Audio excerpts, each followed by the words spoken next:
Welcome to the next video in our Introduction to Chemical Reactor Design module as part of the Catalyzed Transitions to Chemical Engineering course. In this lecture, we'll be getting at Chapter 7 in the Fogler text, focusing on the collection and analysis of rate data. And this is an important chapter because so far in the course, when we've been talking about kinetics and rate law models, including things like the value of our rate constants and the orders of reaction. These have mostly just been given to us directly. But of course, these at some point need to be determined empirically, and so someone somewhere had to do those experiments. So we're going to talk about how those experiments are done and then how those data are analyzed. And there's three different methods that we'll be introducing: the integral method, the differential method, and also available as nonlinear regression, which we will not be talking about in this course. So when we do want to characterize a reaction rate, perform a kinetic analysis, we're primarily using batch reactors, and that's because this gives us a nice controlled environment. It's easy to mix, it's easy to maintain temperature, and it's a perfect environment for measuring concentrations of our either reactants or our products over time. We then use that data, our concentration versus time, and apply it to different methodologies to determine the kinetics and rate law information using the methods that we just discussed: integral, differential, or nonlinear regression. So to see how this is done, let's start with a simple reaction. We have A going to products. And of course, if we have a batch reactor, we have our mole balance. We'll assume for now a generic rate law where the concentration is the power of alpha. Alpha is one thing that we'll be needing to determine, i.e. the order of the reaction with respect to species A, our substrate or reactant. We can account for the stoichiometry, and then we can combine everything in order to write our batch reactor design equation in terms of changes in the concentration of our substrate. Keep in mind, that's what we'll be measuring as a function of time. Then as our reaction proceeds, we'll be collecting concentration data as a function of time. These data will then be applied to different methods. First, let's talk about the integral method. In the integral method, it may seem a bit like it involves trial and error, and that's because the way we approach these types of analysis, we guess a reaction order. Typically, we do this just for integer values, but it doesn't have to be just integer values. So we would assume an overall order of 0 with respect to our reactant, or 1 or 2 for 0th, first, or second order, i.e. we're assuming different values for alpha. We then, once we've done that, we can integrate our differential equation and get an expression that describes concentration versus time. We can then fit our data to that concentration versus time model and see which case best fits the data. And we can use, of course, not just a visual inspection, but we can use statistics to help us in making that decision. In addition to determining the reaction order, as we do this analysis, we can also get an estimate for our rate constant K.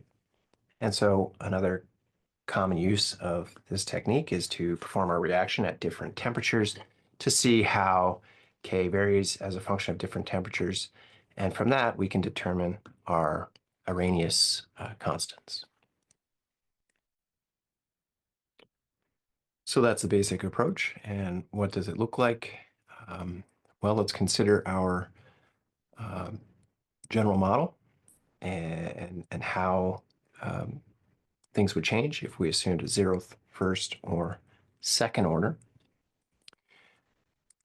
And for a 0th order, we are assuming alpha equals to 0, so our model simplifies as follows. And then when we integrate that, we just get a simple linear relationship. If we're assuming first order, we're assuming that alpha is equal to 1. Here's what our model then looks like. Integrating that accordingly, we get back an expression that describes changes in concentration, the log changes in concentration as a function of time. Assuming a second order reaction, now alpha is equal to 2. Okay, likewise, we end up with a model that relates 1 over concentration with respect to time. In each of these three results, notice that on the right-hand side, or we can recast it to be as such, we have simply K versus T. So then when we're performing our analyses, where we'll be comparing some function of concentration as it changes with respect to time, and by determining the slope of those relationships, we can then determine the value of K. Here's what that would look like graphically. So in order to test if we have a 0th order reaction, we would plot Ca, just concentration versus time. If the model were to fit that, we would see a straight line. Or if the data were to fit that model, rather, we would see a straight line with a slope of negative K. To test if we have a first order reaction, we would plot ln Ca naught over Ca versus time. And if our data were to fit that model well, we would have a straight line with a slope equal to positive K.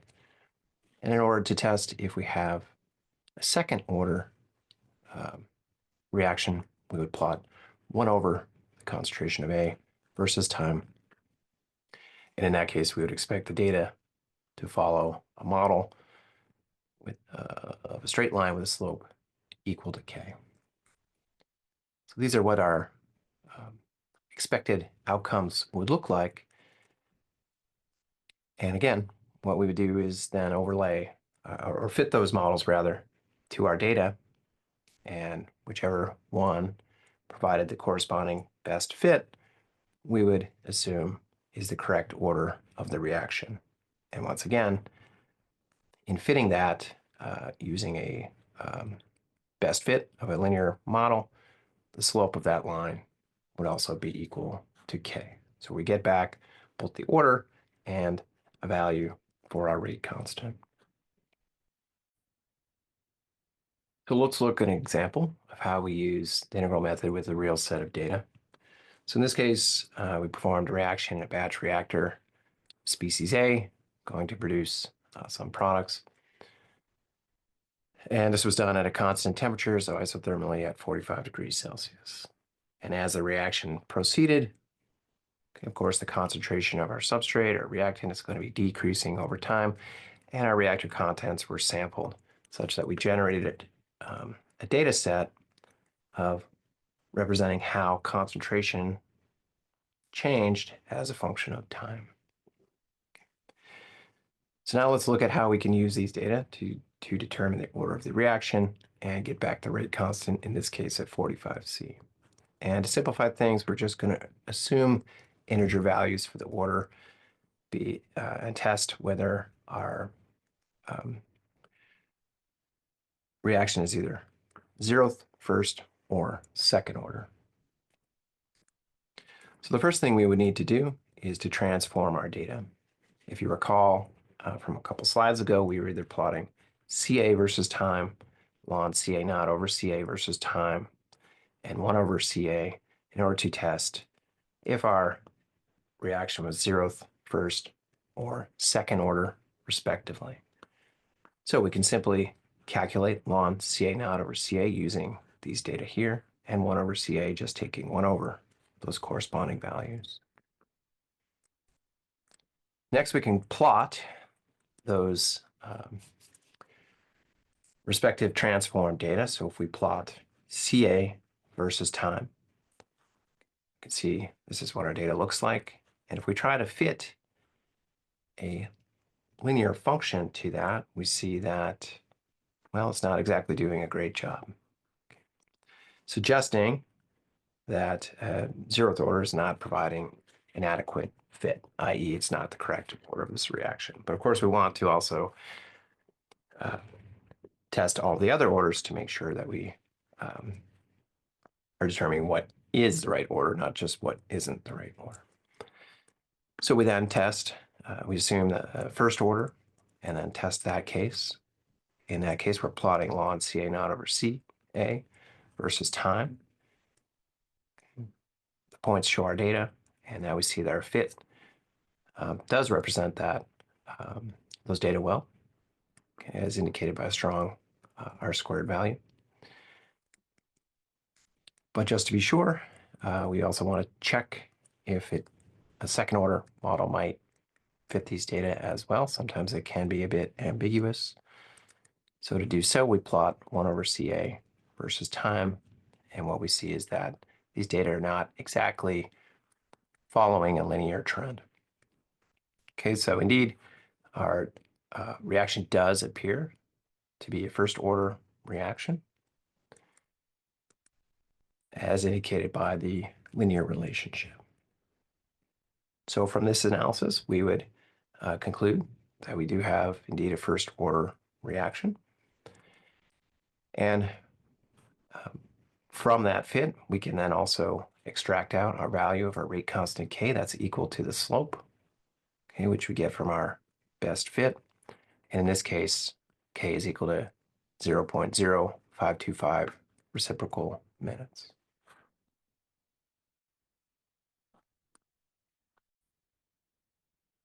So that was the case of a reaction of A going to products.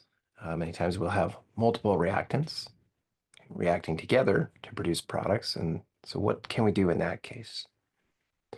Well, in that case, we can use the same type of approach, but we do need to somehow isolate one of our species and then ideally do the same for the other. So the way we isolate the effects of concentration of one of our species is we make it the limiting reaction by making the other reactant in excess. Okay. So what does that mean? We would, in this case, if we wanted to make reactant B in excess, okay, we would use a concentration about 10 times greater than that of our other species, such that the concentration of that excess component changes very little over time. And we could even assume that its concentration is constant and about equal to the initial concentration. Once we have B in excess, then we can simplify our rate equation, okay, to depend only as a function of our limiting species. Since our concentration of B is about constant, we can lump that together with our rate constant and define a new rate constant K prime equal to our rate constant times the concentration of B to the beta power. After we've done that, we can just follow the normal integral method. So monitor changes in our concentration of A over time, and then assume different values of alpha and test those model fits. Next, we want to determine the effect that changes in concentration of B have on the reaction. So we flip things and now make A in excess so that its concentration is not changing much over the course of the reaction, and that the reaction rate is only sensitive to changes in concentration of B. So in this case, where Ca is about constant, we can define K double prime as our rate constant times Ca to the alpha. Keep in mind that we already have now determined what alpha is. Okay, we do want to be careful that when we're reporting rate constants, we always want to report the rate constant K and not K prime or K double prime. So we do need to back calculate those after performing our regression analysis to determine our rate constants K prime or K double prime.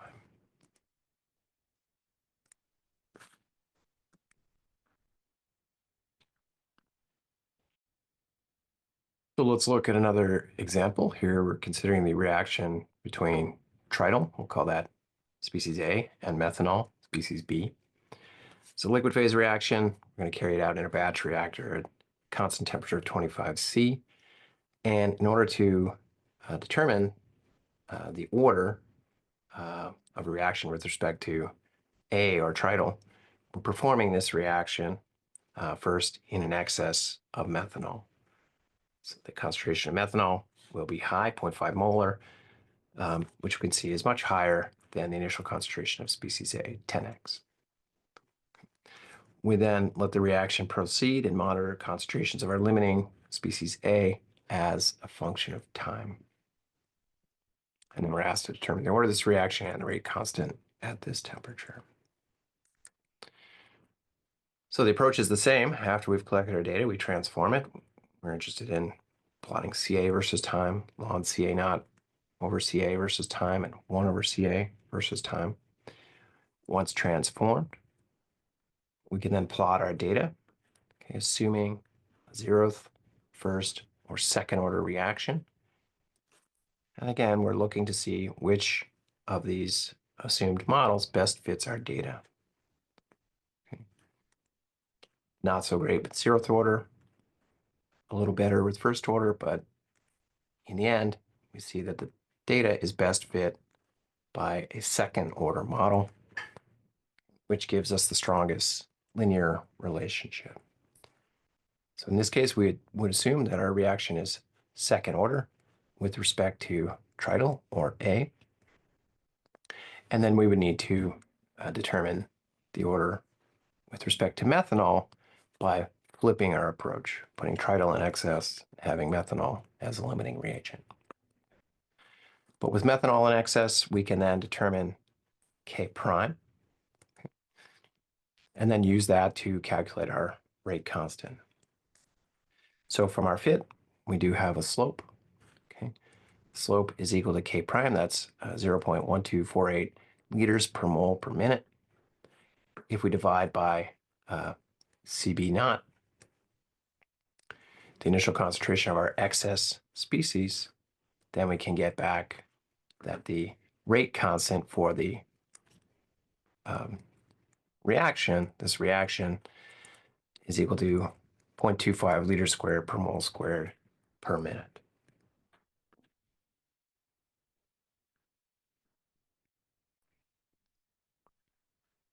So that's an overview of how we can use the integral method to determine reaction order, as well as our rate constants from simple batch experiments where we're collecting concentration of our limiting species versus time as our reaction proceeds. Now let's talk about how we can use the same data to determine the reaction order using the differential method.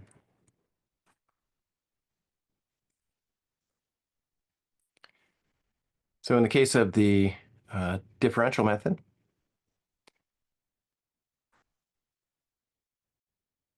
rather than integrating our differential equation, we instead linearize it directly.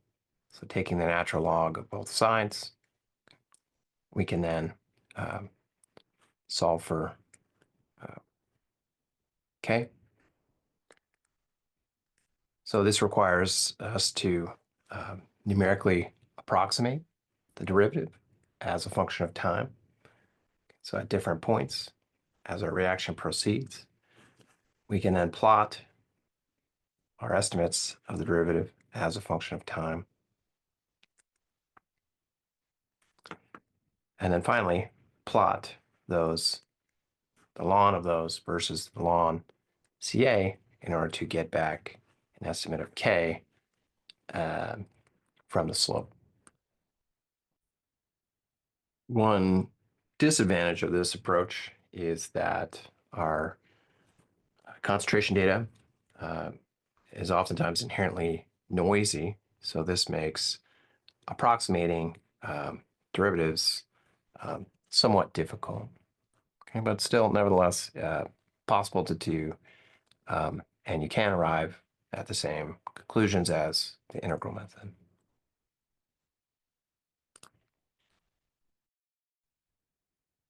Next, we're moving on to chapter 8, where instead of just having a single reaction taking place in our reactor, we'll be considering how things might change when we have multiple reactions.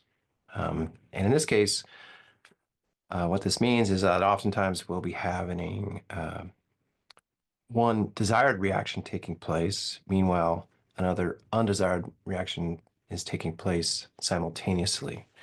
And of course, given the name, we want to minimize this undesired or side reaction in order to maximize conversion to our desired reaction.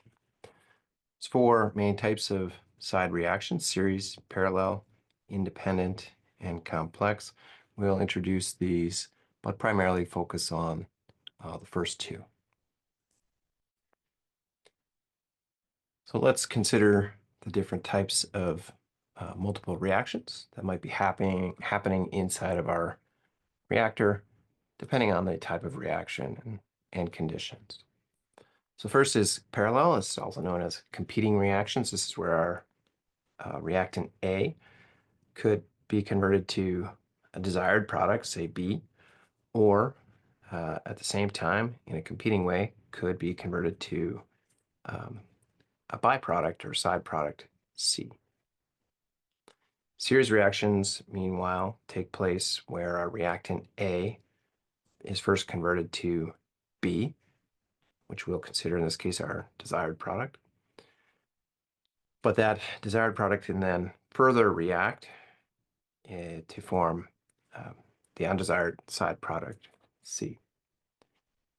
In the case of independent reactions, this is where we may have a mixture of reactants in our process, such as in the case of crude oil. These may all be proceeding in parallel, the problem being they may be competing, for example, for availability of our catalyst. And then lastly, we can have complex reactions where, for example, the product of a first reaction might then react with one of our reactants. So in effect, this becomes a combination of sort of series independent or parallel reactions. So let's consider how we will approach these types of problems when we have multiple reactions taking place. And our approach will be similar to as we practiced in chapter 6. We'll begin with our mole balance. In this case, we want to focus on either the total flow or total number of moles, not necessarily conversion. And that's because we will have different types of conversion, conversion towards our desired product and conversion towards our undesired product. And so we want to just focus on the total number of moles. We'll then consider the rates, and here we'll also see a major difference is that we want to consider how fast our reactant is being consumed overall, including for all reactions, not just for our desired reaction, as was the case when we assumed we had just a single reaction taking place, but now we need to consider the rate at which our reactant is being consumed for both, let's say, our desired and our undesired reactions in parallel. Then we'll consider stoichiometry, combine everything, and then evaluate our expressions. When we're talking about scenarios where we have multiple reactions taking place, there are two important parameters that we need to define and be considering. First is selectivity, which describes how one product is favored over another. And second is yield, which is equal to the ratio of the desired production to the ratio, sorry, rather to the reactant consumption. These can be defined both instantaneously, so at any point in time in a reaction, as well as overall. Selectivity, for example, we can estimate instantaneously by taking the ratio of the rate of our desired reaction to the rate of our undesired reaction. Whereas overall, depending if we have a flow or a batch scenario, we would look at the flow rate of our desired to undesired products, or our number of moles of desired to undesired products produced by the end of the reaction if it were a batch reactor. Yield, meanwhile, we can calculate instantaneously by taking the ratio of the rate of production of the desired product over the total rate of consumption of our reactant. Or we can calculate it in an overall sense by looking at the flow rate for a flow reactor of our desired product leaving the reactor over the difference in the flow rate of our reactant between the inlet and the outlet streams. Whereas for a batch process, we would look at the number of moles produced of our desired product relative to the number of moles consumed of our reactant.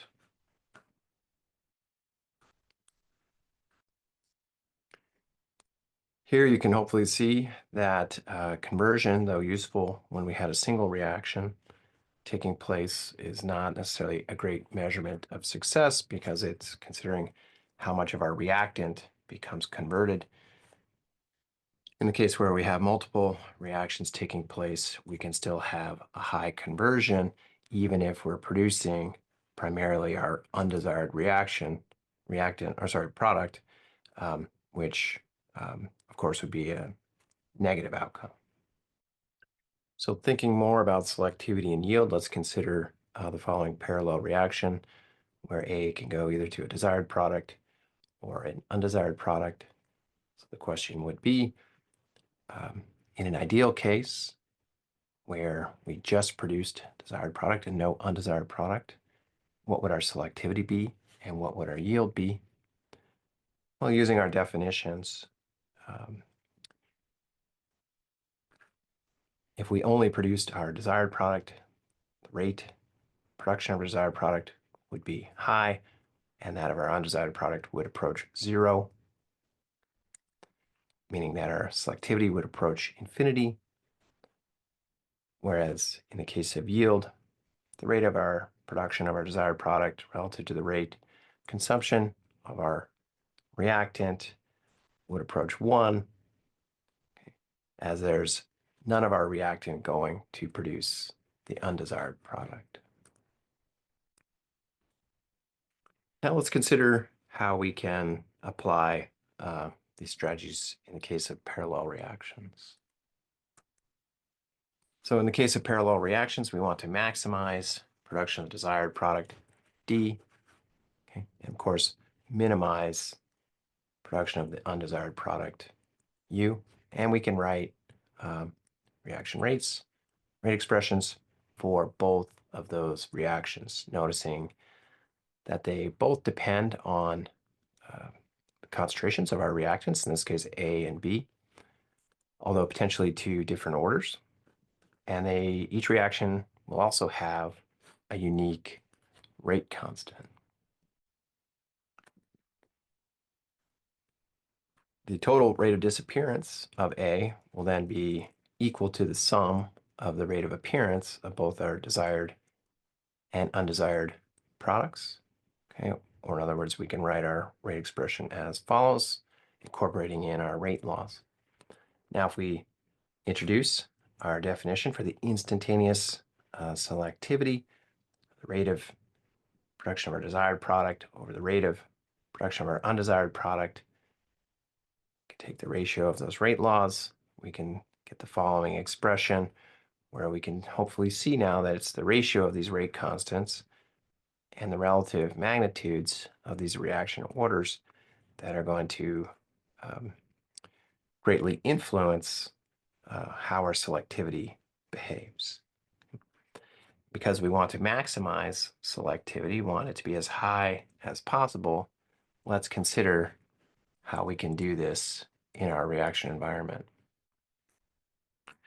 There's no single approach that works for all cases. There's 4 general cases to consider, depending on the relative orders of the reactions.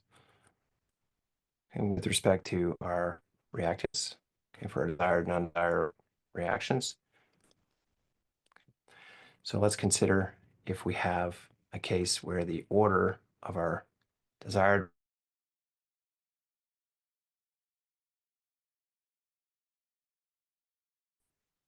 of the order of our reaction with respect to A for our undesired reaction, or in other words, alpha 1 is greater than alpha 2. If alpha 1 is greater than alpha 2, okay, we'll have a positive value in the exponent here, meaning that concentration of A will remain in the numerator. So our selectivity will be directly proportional to the concentration of A. Therefore, if we want selectivity to be higher, we should use a larger value of Ca. So higher concentrations of reactant A are going to benefit selectivity in that case. Conversely, if the order of the reaction with respect to A for our desired reaction is less than that of our undesired reaction, or alpha 1 is less than alpha 2, our selectivity will be inversely proportional to Ca, since we'll have a negative value for the overall power here. In that case, it would be beneficial to use a smaller concentration of A in order to maintain a higher selectivity. And you can use the same logic to then determine whether it be useful to have a larger or a smaller value for the concentration of B in order to maximize selectivity in this case. So in cases where it's useful to have higher concentrations of our reactants, say A and or B, then it's useful to consider those reactor types that help to maintain high concentrations for as long as possible. And so in this case, the PFR or the PBR, our concentration of our reactants, is high at the inlet and progressively drops as a reaction proceeds and our contents move towards the outlet. Similarly, in a batch reactor, our concentration is high initially, although it progressively decreases with time. If we contrast that with a CSTR, where our concentration is always at the lowest value, recall that in our CSTR, our reactants get instantaneously diluted down to the exit contents, i.e. the CSTR operates at our exit conditions. This has a diluting effect on our substrates. So this can be advantageous in cases where using a smaller concentration of A and or B is beneficial to maintaining a high selectivity. So in other words, we have to pick the right reactor type for the job depending on how our desired versus undesired reactions behave in terms of their rate law and reaction order with respect to our, in this case, 2 reactants. Now, aside from the varying orders with respect to our 2 reactants, see that selectivity also depends on our the ratio of our rate constants and their relative magnitudes.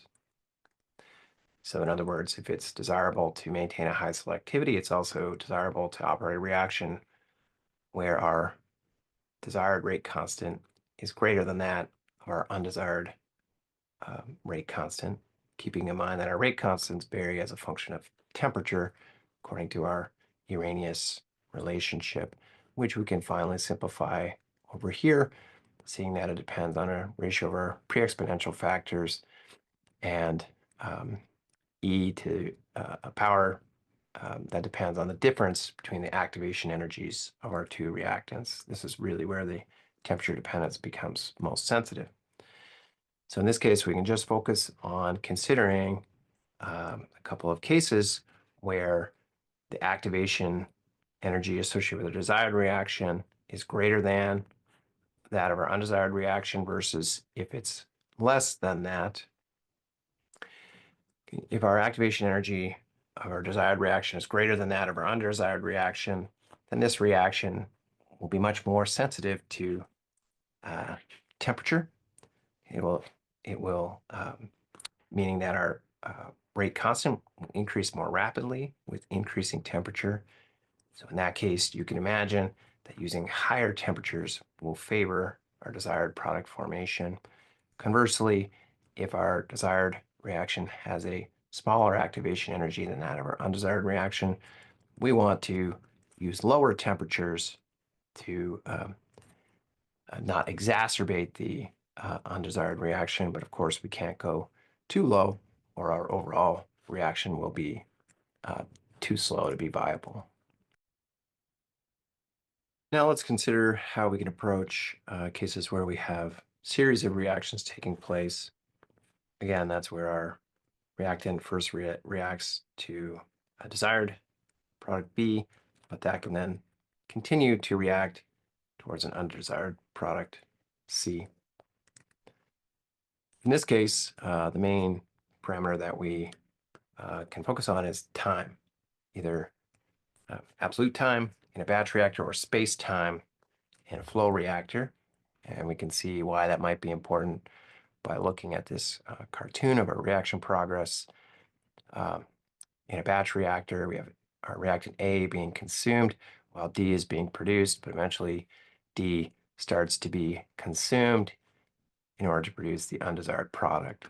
And so if we want to maximize the amount of D that's produced, we can expect that at some point there'll be an optimum time or space time in our process where that could occur. So this could be important for dictating how we operate our process, i.e. when we would stop our batch, or how big we would make our flow reactor to be in order to control the space-time. Okay, so if we want to do that, we're going to, if we want to maximize the production of our desired product, we can do that using a batch. We can use it using appropriately sized PFR, PBR, or using CSTRs in series, which can then approach the performance of a plug flow reactor.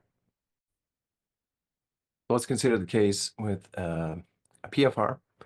And here we have our, we can write our mole balances and our rates for both our rate of consumption as well as our desired and undesired reactions. And here what's important to consider is how concentrations depend on space-time. So we focus on the rate of consumption of our reactant. We can then derive an expression to describe how its concentration changes as a function of space-time in the PFR. We can do the same for our desired product, although the derivation is a little bit longer, which you can follow in the notes. Ultimately, then, we arrive at an expression that describes how the concentration of our desired product varies as a function of space-time in the PFR. Once we know how to model concentration of our desired product in our PFR as a function of space-time, we can then identify where the optimum space-time occurs by looking at and setting the derivative of dc dt d tau equal to 0. Okay, so trying to identify this point where the slope derivative equals 0. So we can do that numerically, and what we arrive at is an expression that describes the optimal space-time, which depends on the reaction rate constants of both our initial desired reaction and the subsequent undesired reaction. We can use the same approach for a batch reactor, but in this case, rather than using space-time, we'd be using T or time.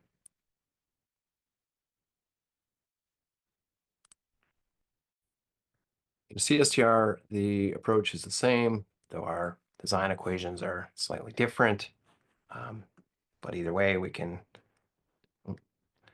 write an expression describing how the concentration of a reactant changes space-time. Likewise, derive an expression to describe how the concentration of our desired product changes as a function of space-time in our CSTR. Once we have that relationship, then we can take the same approach, taking the derivative, setting it equal to 0, and identify the optimum space-time. In this case, the optimum space-time is equal to 1 over the square root of the product of K1 and K2, the rate constants for our desired and undesired reactions.